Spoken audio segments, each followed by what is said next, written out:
Comics in Quarantine Solving Problems with Stephen Allen and Erich McElroy. Starting soon. Hello, and welcome to Comedians in Quarantine Solving Problems. I'm Stephen Allen. And I'm Erich McElroy. Struth, what is... You're not messing around with this COVID-19 lark, are you? Well, I've been listening to what the Prime Minister has told us here in the UK, and he's recommended that if you're meeting up with other people in a confined space, that you should wear a mask. So I've masked up. Well, I mean, so have I, but we've done it to a different degree. I've gone for a black mask because it's slimming. Yeah, nice. You look good. You've gone for ladies' hosiery? Well, no, one of the things I've noticed when I've worn masks into shops is I felt like I'm robbing the place anyway. So I thought, why not fully embrace it? And so now when I go in, I get my eggs, I get my vodka, and I get about 100 pounds. You get all the money in the bag. Do you know what I like about your safety-conscious nature? Is that I can tell you've got a reinforced gusset. That is how you stay safe in this coronavirus world. Stop flirting with me, Steve. I'm a married man. Now, I don't know if you probably can't see through your pants, which is not a phrase that I often use, but the black mask that I've got on, I struggle with because like they do with hats where they say one size fits all, and they don't fit me. And I very much feel whenever I would try on a hat that says one size fits all and it doesn't fit, I feel like society is letting me go. It's telling me I'm not part of their world. And the same is true with masks. I was told this is a one-size-fits-all, but look what it's doing to my ears. It's making me go the full Martin Clunes. If we just, there you go, put a little bit of pressure on the sides. This is not what I look like. I look like Bob. What I recommend, though, is if you put on a pair of nylons, you can't see your ears, Steve. Yeah, really tucks them in. Yeah. I mean, I can't see your ears. Yeah, I can't see what you're talking. I can barely see you. I can see a dark mouth and your forehead a bit, and that's about it, really. Yeah, so you got all the main parts, really. I don't like wearing a mask, if I'm brutally honest. I know it's saving lives and all that, but it's made burping less fun. Yeah, does that. Yeah. I look at it like I'm a superhero now. I've always wanted to be a mask crusader, and now I'm Batman. You're not, are you? You're hosiery man. You are, tight man. Batman wasn't dealing with a pandemic, was he? I mean, the Joker, piece of pish. This is a deadly virus. Yeah, indeed. Well, welcome along. I'm going to demask because... I'm going to realize that I borrowed these from someone and they haven't been washed. Oh, wowzers. You're swimming in pheromones there. So welcome along to the show while Eric gets undressed. I'm Stephen Allen. He's Erich McElroy. And we'll be answering your questions and talking about coronavirus news and whatnot. Some messages already come in. GMT on Periscope Twitter said, "What time is this due to start?" And then he said, "The timer just answered my question." That's right. This show's now got a timer at the start. Oh, yep. We've upgraded some things. I think it's nice. I apologize if some people are trying to watch us on Twitch and it's not working. We seem to be live everywhere else. So yeah, that's the miracle of this. Keep refreshing it. I'm sure it'll kick in. It'll kick in. Something will kick in. Jeff says, "Evening, guys. Hi." Sal says, "Hi, boys." Hi, Sal. How you doing? Nice to know you're watching and stuff. Hope you're keeping well and away from the coronaviruses. You can message on whatever platform you're on. We've got various screens all over the shop. Ask us any questions. We'll get stuck into that. We also, you did mention, Eric, that we've had a bit of an upgrade. So we've got a timer on the start. This is a new webcam, by the way. Ooh, sexy. Look at you. We also have new opening credits. Yeah. Are you ready for some sexy new opening credits? Tease me. Show me.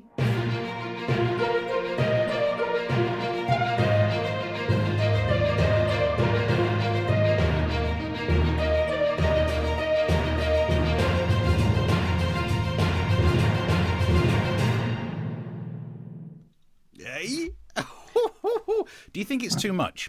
Because I spent the weekend working on that, and I realised, look, it's a dramatic, important kind of credits. But last week I think I did a 5-minute piece where I just kept saying butthole quite a lot, and we both pretended to go to the toilet live on screen. So, Yeah. you know what I mean? Yeah, I mean, I'm almost as aroused watching that as I was wearing those nylons just now. Oh, well. So if that gives you an idea how excited I am. It's been a good show for you that. already. Karen says hi. Sal says he's fine. He's in a flat with no TV, so what better way to kill the time? That's nice. Don't make it seem like you've chose to watch this because we might be entertaining. We are literally your last choice, and I like that. Yeah. Well, someone has commented. I don't know if you're seeing. I'm getting. We've increased our chat capabilities as well here. I've had. I don't know if you see. Ab Hamid has messaged us and said, "Hi guys, looks good until you took your masks off." Harsh. Oh, we're out of shape. We're not used to heckling. There's no need for all this. I'm not sure where this is coming from. Sharon says hi, Sharon. And Chris says very Pearlandine. Why bless you. So yeah, we've got new credits. We've just raised our game a little bit. It still means we are going to be asking for your donations. The link's at the bottom if you'd like to try and fund some of this quality work. And you can keep your questions coming all through it. We're ready to jump into the first story, Eric.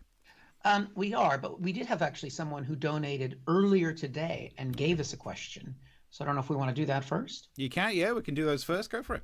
Yeah, so this is somebody who was kind enough to donate to the show because I know some of you have purchased tickets.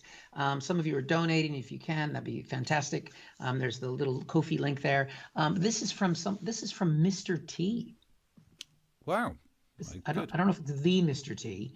Probably not. And if it is, he probably pities us. Pity the fool. Well, yeah, it's not the original Mr. T because this person is apparently a doctor who has a real problem. This doctor has temporarily been working in a different city. We don't know the city, and flew home recently. His wife made him strip his underpants in their garage and go into their shower. Good stuff. Then, when her sister-in-law and her sister and brother-in-law drove to their house from a nearby city, they came in the front door and only had to wash their hands. Now, Mr. T's asked us a couple questions, Steve, and we're here to solve problems because we're comics in quarantine, solving problems, name of the show. What disinfectant method seems reasonable for a person who has traveled from a different city and who is entering one's own house? It's interesting, isn't it? I mean, look, I can see how you don't like the disparity in that situation, but I can also see how no one should ever try and force a sister-in-law to strip. That's the kind of stuff you would read about in the old magazines, as they used to do. Yeah, I think... Well, look, given a choice between being forced to strip and get in the shower, which could have gone one of two ways, it's always worth going along with it because you never know. Your other option is being left in quarantine for 14 days like we're going to do in the UK. That's less fun. I don't know if that's one of the new rules that we'll be talking about soon is that anyone who flies into the UK will be held in quarantine. But for anyone who's flown into Stansted, you'd realise half of that is just getting through passport control. And by the time they've reclaimed their baggage, we'll owe them a day. So... it's not the worst option. Yeah, I'd say go along with it. The more people you get in that shower, the better. What are your thoughts, Eric? Well, he's upset with the disparity that the brother-in-law's traveled 50 kilometers versus him flying 500 kilometers. And I guess the point I would make is that sounds like more than one person getting together with another person, and you're meeting inside of a household. So we've informed the police about you. And whilst we appreciate your donation, the donation is cleared. Yeah. Enjoy your time in jail. Nice. Okay. Well, we're not going to hear from them again. We never said these were confidential questions. We're not priests, for Christ's sake. I mean, I'm clearly not a priest. I'm wearing nylons. Actually, well, again, not necessarily mutually exclusive. Hopefully that answers your question. Any more questions, you can send them through, especially if you donate. Now, we're 8 minutes in already. We've not covered any news. How about a slice of this? The big change that's been happening is all about this. Stay alert, control the virus, and save lives. Are you, hopefully, Eric, I think you should be staying alert. Have you been upping your alert level? Yeah, I've been, I've not slept for years anyway, because I have young children and no income. So there hasn't been much reason for me to sleep for a long time. That's good. Yeah, I mean, it's kind of sitting on the porch with a rifle waiting for some virus to come your way. And look, a lot of people said that this was a bit of a weak source kind of way of giving advice. Stay home, you know what you're dealing with, but stay alert. That's as bad as having advice from the government that says, eat, pray, love for all you're dealing with. But I'm not so sure. I think if you stay alert, you probably can fight off the virus. A lot of their advice was confusing. For example, they did say, originally, when we were doing the stay home version, the rule was, if you can work from home, you should work from home. If you can't, you should go to work. Now they've changed it that if you can't work from home, you should go to work, but if you can, you should work from home. So apparently that's different. But I'm focusing on the thing that everyone's been trying to mock, kind of, oh, the government's saying stay alert. That's not going to make a difference. It is. And let me show you why, right? I've been working on my alertness levels. And so I'm now so alert that if a virus tries to come at me, I'm going to be ready for it because I am alert. Whoop-ah! Now, the reason that that virus didn't get me whoop-ah! Is that I'm alert. Now, I know what you're thinking when it comes to self-defense. A lot of people say you should use your opponent's weight against you. And that's difficult with a virus because they weigh approximately 0.8 times 10 to the minus 18 grams. So you don't want to do that. It's to do with speed. If you want to beat a virus, speed. We all know the 3-second rule, which implies that viruses, as long as you can get rid of them within 3 seconds, they can't get... Whoop-ah! Because I'm alert. Even when I'm not looking, I'm staying alert because... Whoop-ah! Wow. Do you want to go at this, Eric? I can try. I can try. Are you feeling particularly alert? Here we go. I'm ready. Within 3 seconds. Oh no, this is childish, but this is the most fun I have had all day. Was prepping up the can of whoop-ah! I just want you to know, I'm doing that in a reverse mirror thing. Like, I didn't know which side that was going to be on. So am I. We're both on the same camera thing. So that's my take on how it's been going. What's your thoughts of what Boris Johnson's been up to? Well, I mean, so he rolled it out on Sunday night. It was widely panned. Then he had the press conference last night. And he talked about one of the other things, other than staying alert, is that we're meant to now do more exercise, right? We've been allowed an hour a day of exercise, and now we can exercise as much as we want, which I was kind of like, you know what? I wasn't even meeting an hour a day. Now you're making me really feel like shit. But then I was like, why do we need to exercise so much? And then I heard part of his explanation. You have to become ever more flexible, ever more agile. Gotta limber up. We gotta limber. We gotta keep it. So I'm just keeping it through my calisthenics. Oh, nice. Working on that pelvic floor. Oh yeah. Oh, you should see my. You know what? Alex Jones would like to eat my ass. That's how good my pelvic floor is right now. I got a really good pelvic floor. I mop it regularly. Now, obviously, people said that he wasn't clear about the alert thing, or he wasn't clear about the staying in and out. He wasn't clear about the exercise, and also going out and like who we can see when we go out. And so I thought, you know what? I don't want to just take the piss. So I watched it back because I really wanted to understand it. And well. Here we are. Let's give the Prime Minister a chance. And I was trying to understand it. Right. I'm going to do with my pen. Find out here what we're supposed to do with exercise. I don't quite understand exercise. So let me just listen back to the Prime Minister one more time. We want people to be able to use the outdoors, to be able to exercise in an unlimited way outdoors, but they've got to obey social distancing. So there can't be any question of people just going off for holidays, for staying in places like the Lake District. If they do go to exercise, it's got to be done with social distancing. If they're going to be more than one, it's got to be members of their own, of your own household. And of course, as we've said before, if you are going to meet anybody else in that open space, it's got to be one-on-one and again exercising social distancing. So if it's somebody not from your household, it can't. It's got to be just you and that other person, and not your household and that other person. I hope that's clear. Patrick or Chris. Okay. Thank you very much. Wow. Pretty clear. Now, what I've realized after a lot of reflection is what the Prime Minister is saying is that we can go dogging. Oh, he did say one-on-one and meet them whilst exercising, and that's good cardio. And whilst we're speaking of dogging, this is a good point to mention that we appreciate you watching, but we also appreciate your contributions more. So, no, I think there's a link there. But if you're watching and you are enjoying this, you can contribute to the show in lieu of dogging, since that's probably not permissible right now. But once the things are relaxed, I mean, I would take that instead. Would you? I don't know. Yeah. Yeah, well, we'll see. The link's at the bottom. Now, some messages you can message. Don't forget, they're all still coming through.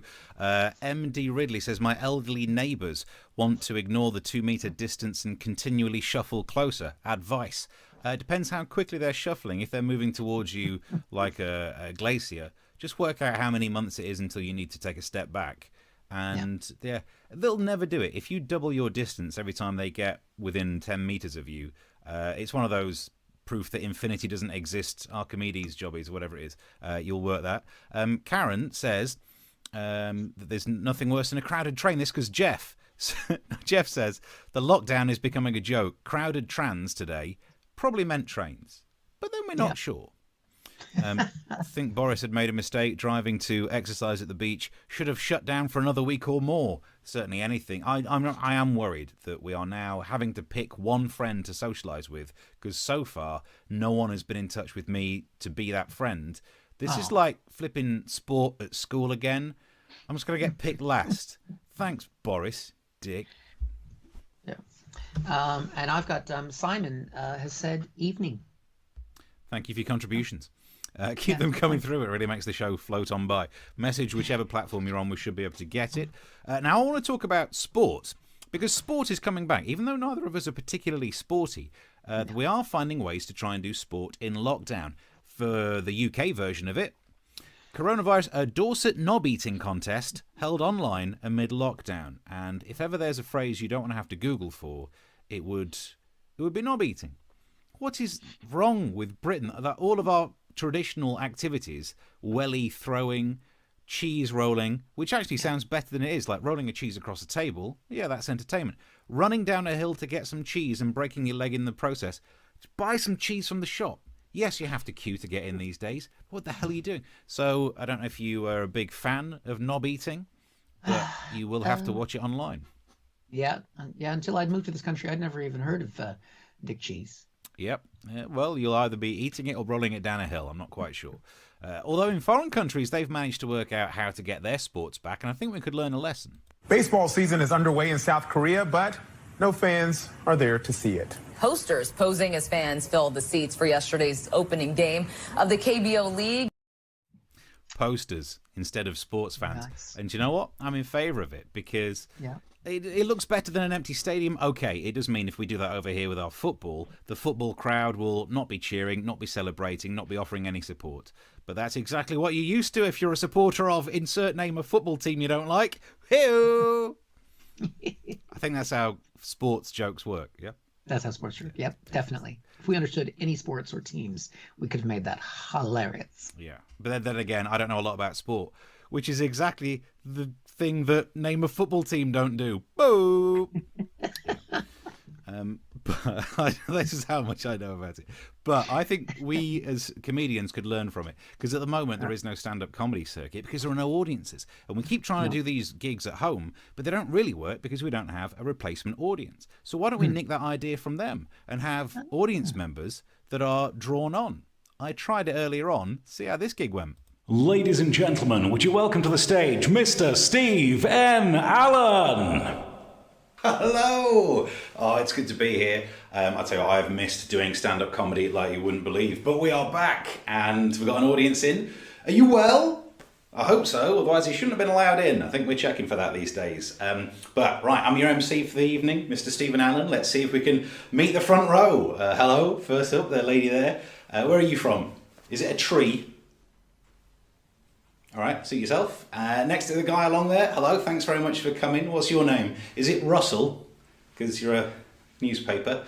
Next one along, hello, sir. Thanks very much for coming along tonight. And where do you work?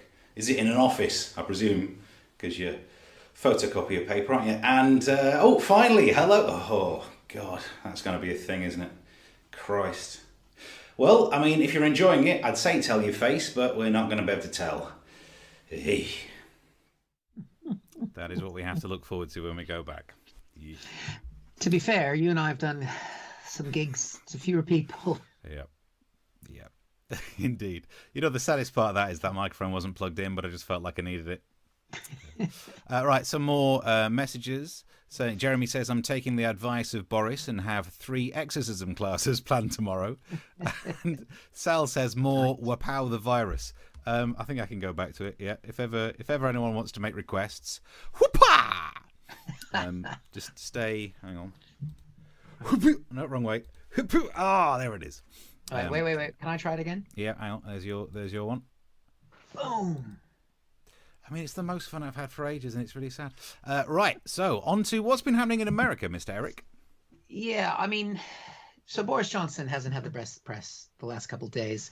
Donald Trump has struggled with his press conferences. He's done fewer or less. Both. He's done not as many as since he suggested that people take disinfectant to kill the virus. He had one yesterday, and it didn't start with the best look, which we've got a picture of it here. Now, you'll notice there it says America leads the world in testing. Now, there's a couple of problems with that. A, it's not factually correct per capita. And B, the problem with big banners like that is they tend to come back and haunt someone. We've got a good example how these banners can go wrong later on. Remember this one? Back in the day, George W. Bush, that image didn't end very well because mission wasn't accomplished. And sometimes optics just go wrong. This could, Trump's claims could turn out like this. Oh. Yeah. Again, not the best optics for the, the balloon industry. You don't find many balloons flying around anymore. Right. And then already, currently cruise ships are having problems. But, back in the day, there was some warning signs. Oh, that's the wrong photo. I wonder why. That was the fourth picture, isn't it? It's live, ladies and gentlemen. Was there another one in there? No, they're the ones that I got downloaded. All right. This date wasn't the Titanic, which was the image that was meant to say. What a weird intro. It was a build-up of 3, so it was meant to be the comic. Well, I would have been 4. I don't know. Anyway, that imaging was probably the worst than what Donald Trump has done, killing 80,000 Americans. Worse than George W. Bush in the Iraq War was that tuxedo. Can we go back to it, Steve? Yeah. Ooh, yeah. Yeah. So that's a better intro for that. 1988. I chose that color. I don't know why. You got the pink cummerbund and tie. It's hard to see in that photo, but the glasses are so big. They're so big. If you want, I can try and zoom in live. Let's get more of this. There we go. Oh. Look at that. But look at that hair. I still got that head of hair. But those glasses, dear God. Yeah. Anyway. So that was a Hindenburg of a disaster of a night. Let's just put it that way. Wow. And then I burst into flames at the end. All right. I thought you were going to do a going down joke, but you didn't. All right. Nice. I respect you for it. I have more respect for the Hindenburg. For Dawn Barbary, who was my date that night. I hope it's okay to say her name. Yeah. Beautiful work. Yeah. But on that press conference, it didn't. That was the start of it, and it was already a struggle. Now, Trump's brand is about being at these press conferences, mixing it up with the reporters, taking it on the chin, and then punching straight back. And yesterday was no exception because he got some really tough, nasty questions. Please. Said many times that the U.S. is doing far better than any other country when it comes to testing. Yes. Why does that matter? Why is this a global competition to you if every day Americans are still losing their lives and we're still seeing more cases every day? Well, they're losing their lives everywhere in the world. And maybe that's a question you should ask China. Don't ask me, ask China that question, okay? When you ask them that question, you may get a very unusual answer. Yes, behind you, please. Sir, why are you saying that to me specifically? I'm telling you, I'm not saying it specifically to anybody. I'm saying it to anybody that would ask a nasty question like that. That's not a nasty question. Please go ahead. Why does it matter? Okay, anybody else? Please, go ahead in the back, please. I have 2 questions. No, it's okay. But you pointed to me. I have 2 questions, Mr. President. Next, please. But you called on me. I did, and you didn't respond, and now I'm calling on the young lady in the back, please. Oh. Now, you can watch that, and you could say that Trump was being racist, and you would be correct. And you could watch that, and you could say that Trump was being sexist, which would also be correct. But he's only representing his supporters. but he's challenging the fake news agenda. And that's what his people like. They like it when he stands up and he takes those questions, fair or unfair or reasonable or true, but he takes those questions and he doesn't hold back. He turns it right around and he gives as good as he gets, as you can see the way he responded to those two women. Ladies and gentlemen, thank you very much. Appreciate it. Thank you very much.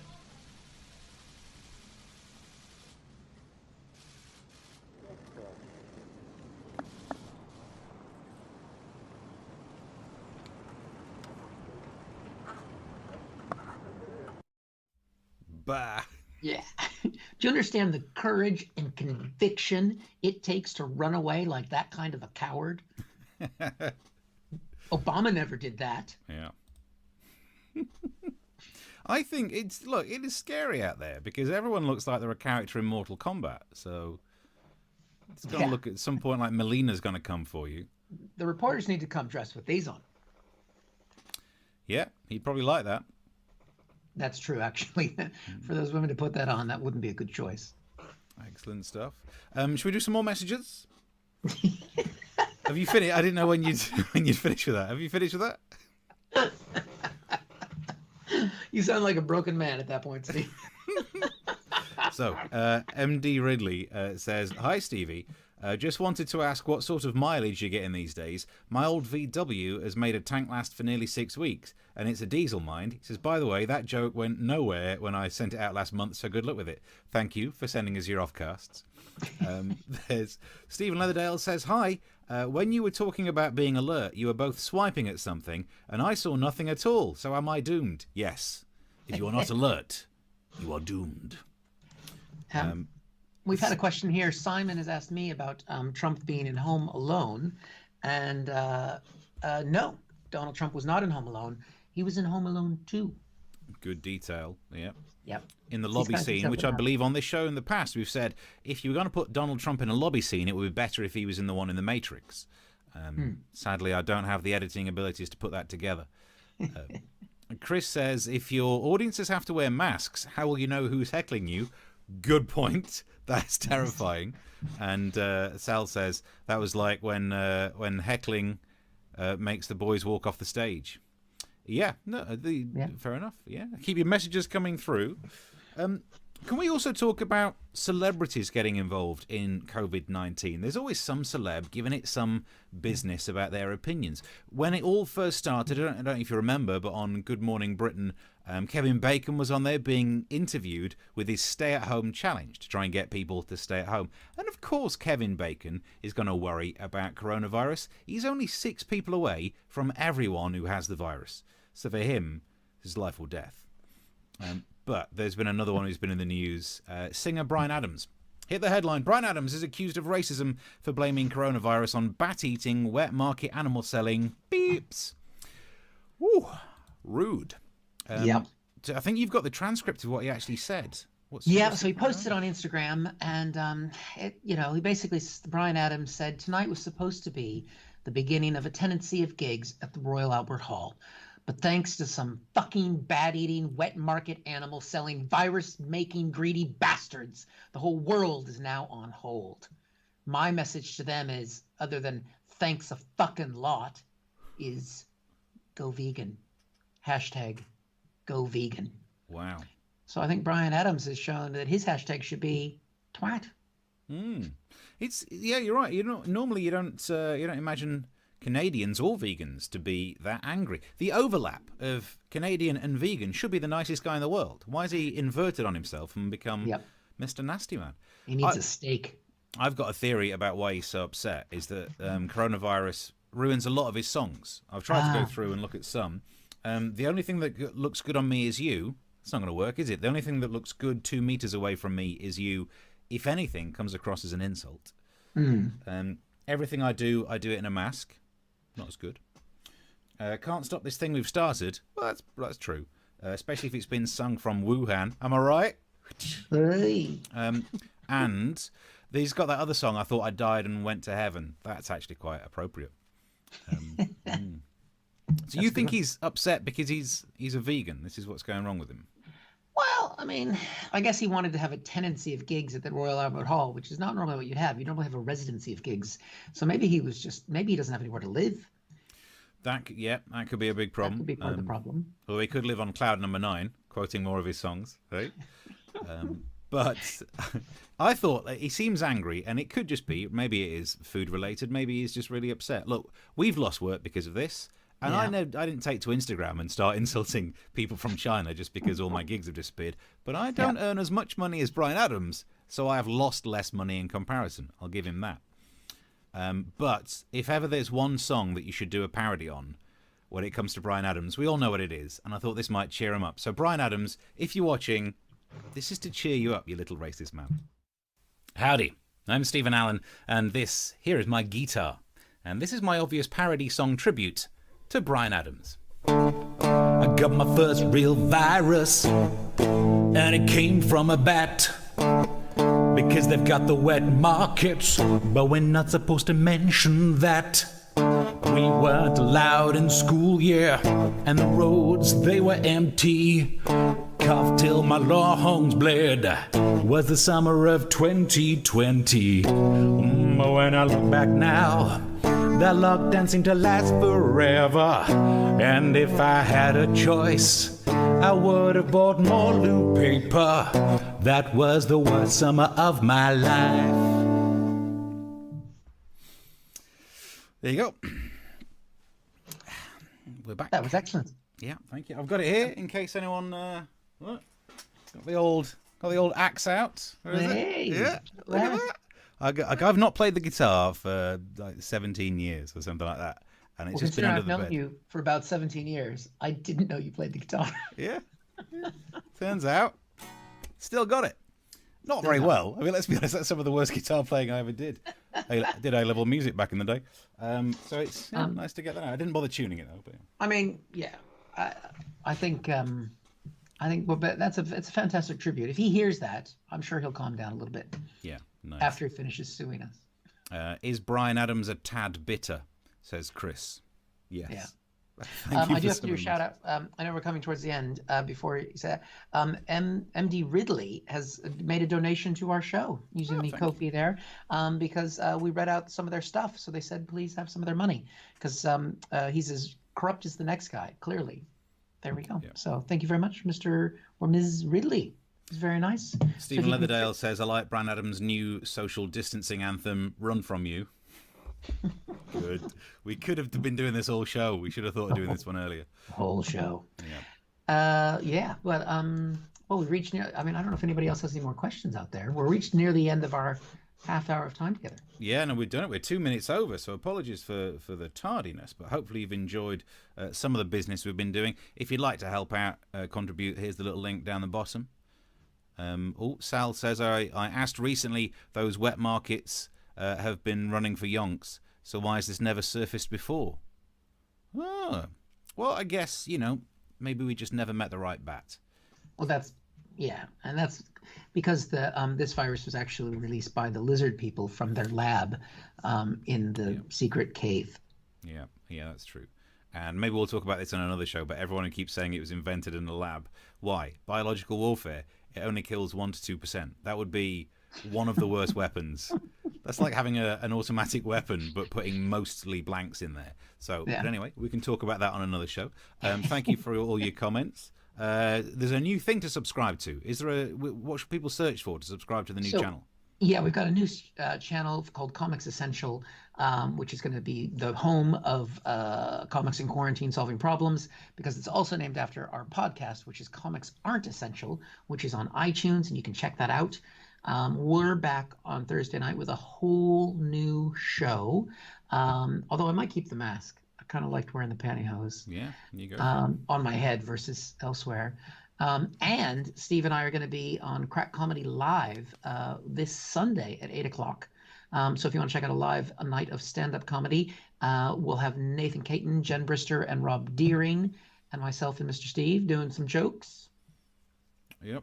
Doing some jokes. That's a good look. It's a good look for you. I can see it now because I'm not wearing the pantyhose anymore. So I mean, it really, because it doesn't fit. It really tugs on the old The old ears there. The old Martin Clunes there. I have a feeling putting this mask on like this is probably...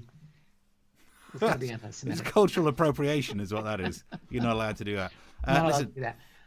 Ladies and gentlemen, if you enjoyed tonight, if you could, the bucket is there to help us feed our children, or my children. Steve doesn't have any, but that he knows of. It's appreciated. And otherwise, just share the page. You can share the link. Subscribe to the channel. Is there anything else to tell him, Mr. Steve? That's about it. We'll see you again next time. Thank you very much for watching and all that stuff. Goodbye. Thank you very much. Bye-bye.